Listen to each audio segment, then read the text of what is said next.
ಕರ್ತನಲ್ಲಿ ಪ್ರಿಯವಾದವರೇ, ಯೇಸು ಕ್ರಿಸ್ತನ ಮಧುರವಾದ ನಾಮದಲ್ಲಿ ನಿಮ್ಮೆಲ್ಲರನ್ನ ವಂದಿಸುತ್ತೇನೆ. ಈ ದಿನದ ದೇವರ ವಾಕ್ಯದ ಭಾಗ 1 ಕೊರಿಂಥ 13:7. ಪ್ರೀತಿಯು ಎಲ್ಲವನ್ನು ನಂಬುತ್ತದೆ. ಪ್ರಿಯರೇ, ಪ್ರೀತಿಯು ಎಲ್ಲವನ್ನು ಸಹಿಸಿಕೊಳ್ಳುತ್ತದೆ, ಎಲ್ಲವನ್ನ ನಂಬುತ್ತದೆ. ಪ್ರೀತಿಯು ಅಪನಂಬಿಕೆಗೆ ಆಸ್ಪದವನ್ನು ಕೊಡುವುದೇ ಇಲ್ಲ. ಹಾಗಾಗಿ ನಾವು ಪ್ರೀತಿಯುಳ್ಳವರಾಗಿ ಜೀವಿಸಬೇಕು. ಪ್ರೀತಿಯುಳ್ಳವರು ಎಲ್ಲರನ್ನ ನಂಬಿ ಅವರೊಂದಿಗೆ ಬೆರೆಯುತ್ತಾರೆ. ಇತರರಲ್ಲಿ ಕೆಟ್ಟ ಗುಣಗಳು ಕಂಡುಬಂದರೂ ಕೂಡ ಅವರಲ್ಲಿಯೂ ಏನಾದರೂ ಒಂದು ಒಳ್ಳೆಯ ಗುಣವಿದೆಯೋ ಎಂದು ಹುಡುಕಿ ನೋಡುತ್ತಾರೆ.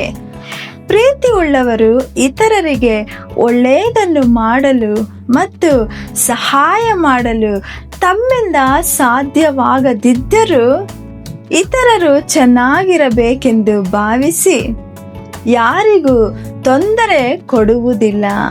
ಆದುದರಿಂದ ನಮ್ಮ ಹೃದಯದಲ್ಲಿ ಕೂಡ ಅಂತಹ ಕ್ರಿಸ್ತನ ಪ್ರೀತಿಯು ಬೆಳಗಬೇಕು. ನಿಜವಾದ ಪ್ರೀತಿಯುಳ್ಳವರು ಧನ್ಯರು, ಅವರು ಕರ್ತನಿಂದ ಆಶೀರ್ವದಿಸಲ್ಪಡುತ್ತಾರೆ. ಆದರೆ ಈ ದಿನಗಳಲ್ಲಿ ನೋಡುವುದಾದರೆ ಒಬ್ಬರು ಒಬ್ಬರನ್ನು ನಂಬಲು ಹೆದರುತ್ತಾರೆ, ಭಯಪಡುತ್ತಾರೆ. ಯಾಕೆಂದರೆ ಇವರು ಒಳ್ಳೆಯವರ ಅಥವಾ ಕೆಟ್ಟವರ, ಇವರು ನಮಗೆ ಏನಾದರೂ ಕೇಡು ಮಾಡಿ ನಮ್ಮನ್ನು ವಂಚಿಸಿ ಬಿಡುತ್ತಾರಾ, ಮೋಸ ಮಾಡುತ್ತಾರಾ ಎಂದೆಲ್ಲ ಯೋಚಿಸುತ್ತಾರೆ. ಇದಕ್ಕೆ ಕಾರಣ ಈ ಲೋಕದಲ್ಲಿ ನಡೆಯುತ್ತಿರುವ ಅನೇಕ ಘಟನೆಗಳು ಮತ್ತು ಅನಾಹುತಗಳೇ ಆಗಿವೆ. ದೇವ ಮಕ್ಕಳೇ, ಕುಟುಂಬಸ್ಥರೇ, ಇಲ್ಲಿ ಕೇಳಿ. ನಿಮ್ಮ ಪತಿ, ಪತ್ನಿ, ಸ್ನೇಹಿತರು ಅಥವಾ ಸಂಬಂಧಿಕರು ಯಾರೇ ಆಗಿರಲಿ, ನಿಮ್ಮ ಮಾತುಗಳು ಮತ್ತು ನಿಮ್ಮ ನಡವಳಿಕೆಗಳನ್ನು ನೋಡಿ ಇತರರು ನಿಮ್ಮನ್ನು ನಂಬಲು ಸಾಧ್ಯನಾ? ನೀವು ಅದಕ್ಕೆ ಯೋಗ್ಯರಾಗಿದ್ದೀರಾ?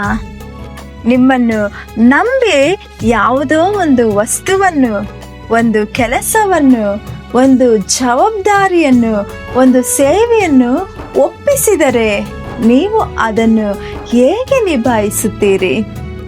ನಿಷ್ಠೆಯಿಂದ, ಪ್ರಾಮಾಣಿಕತೆಯಿಂದ ಅದನ್ನು ಕೊಟ್ಟವರಿಗೆ ನೀವು ನಂಬಿಕೆಯಿಂದ ನಡೆದುಕೊಳ್ಳಬೇಕು ಮತ್ತು ಇತರರಿಗೆ ಒಂದು ಬೆಸ್ಟ್ ಎಕ್ಸಾಂಪಲ್ ಆಗಿ ಅಥವಾ ಮಾದರಿಯಾಗಿರಬೇಕು.